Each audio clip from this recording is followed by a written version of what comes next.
What is up, everybody? Welcome to my NFL Top 100 Series introduction video, right? Where I know, if you saw my trailer from a few days ago, I said starting July 25th. Don't worry, number 100 will be on the way later tonight. But before that, I wanted to come to you guys and kind of explain my criteria, right? Because this list isn't the same as, say, the PFF Top 50 or the NFL Top 100 Players of 2021, which I believe drops tomorrow, right? Well, this list is kind of a unique thing, and I wanted to at least give you guys a video and sort of an explanation, so that way in the future when you see a guy that you think is ranked too low, or you see a guy you think I ranked too high, or maybe a guy that didn't make the list that you thought should have, or a guy that I put on the list that you thought shouldn't have been on there, I can kind of point you guys back to this initial series introduction video where hopefully I explain all those things and sort of show you guys the lens that I'm looking at this series through.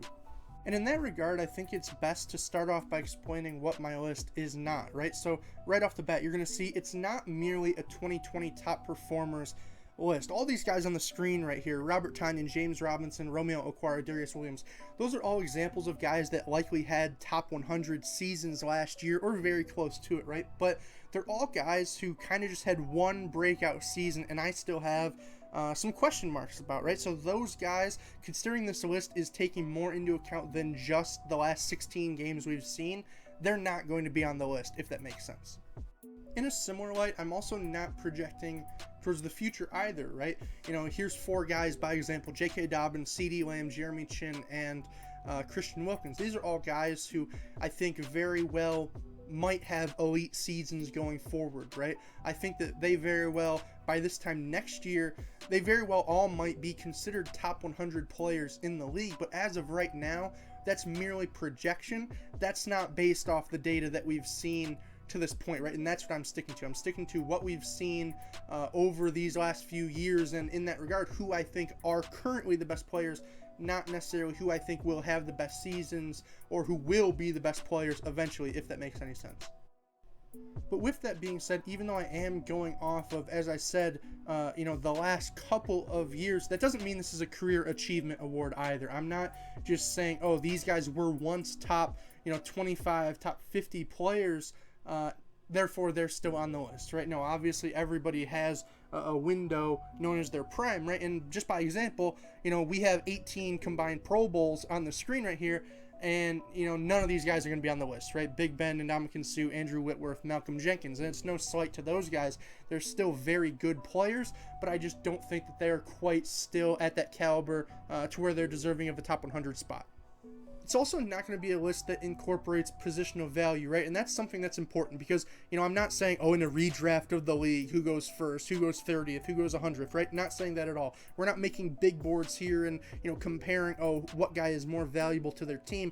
I'm talking about who does what they do better than the rest, essentially, right? And in that regard, there's not going to be more quarterbacks on here necessarily than the rest of the positions in the league, despite the fact that I think everybody agrees quarterback is the more valuable position. You might see a guy like Quentin Nelson, a guard, ranked over the 4th or 5th best QB in the league, and no, in a draft situation, obviously everybody takes the QB over the guard.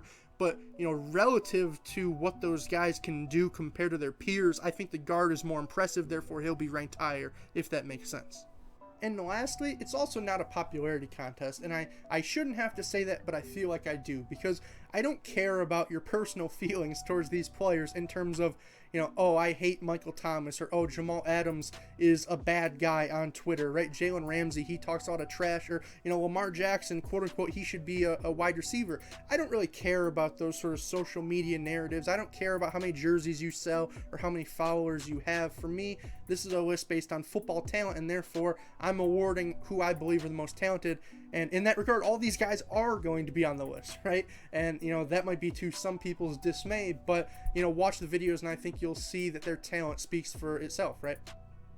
So once we have all of those things down, right, it's not a 2020 top performers list. It's not a 2021 future projections list. It's not a career achievement award either, nor a popularity contest or a list incorporating positional value. We just come down to the central question of, what the heck is it, right? And I think for me, the easiest way to describe it is, as you can see on the screen, my best attempt to isolate and rank the top 100 players in the NFL today based on their individual talents and abilities, regardless of their current situation. And in simpler terms, I think I would just describe it as my ranking of the best players in the league based on what makes them special, right? You know, I'll spoil my number 100 selection for you guys since you made it this far in the video. It's Josh Jacobs, right? The running back of the Las Vegas Raiders. And, you know, in that video, we're going to be looking at, you know, his vision, his acceleration, his power, his contact balance, all those things that make him so good, regardless of the team around him, if that makes sense, right? Because I do believe, you know, even though he might have put up X, Y, and Z numbers in Las Vegas last year behind that offensive line with Derek Carr as his quarterback, with, you know, Henry Ruggs as his #1 wide receiver, I think that if you put him, you know, on the 31 other rosters in the league, or just in a universal situation where everybody had the same talent around them, I think he would produce like a top 100 player. And in that regard, he's going to be number 100 on my list, right? So we're ranking guys based off the traits, what I think they would do in, as I said, a universal context. And that's obviously a highly subjective thing, right? So you guys can disagree with my list just fine. That's no big deal for me. I just hope that you guys are able to watch the series, enjoy the series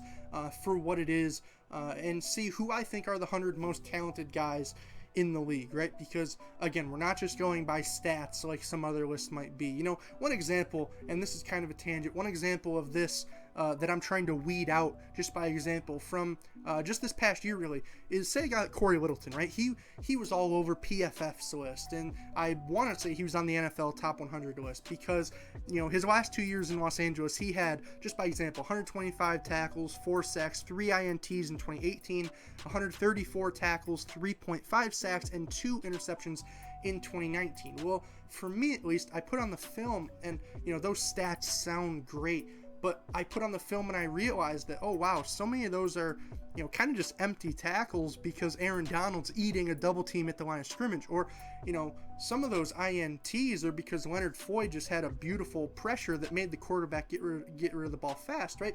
And, you know, he's just one example of a guy that then he leaves Los Angeles, goes to Las Vegas, and his numbers dropped nearly by a third, right? 82 tackles, 0 sacks, 0 INTs. I think that he's the type of guy that I'm trying to weed out of my list that might be included in other people's lists, right? So we're going in a universal context. I'm not awarding guys because of their good teammates, and I'm not penalizing guys because of their bad teammates. And that, by and large, is the mission, right? That's what I'm going to try and do here. Obviously, if that sounds interesting to you, make sure you guys are subscribed.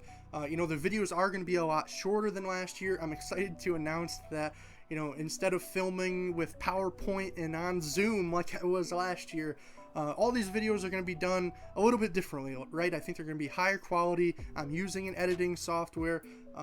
We're adding some music. We got some special effects going on, maybe some slow-mo on some clips. I think things are going to be a lot higher quality in a little bit of a condensed format as to last year, and it's just a series that I'm pretty excited to get out to you guys. So with that being said, hopefully, as I already mentioned, you guys are subscribed. Hopefully you guys will tune in, and hopefully I'll see you in the next video for Josh Jacobs. Peace, guys.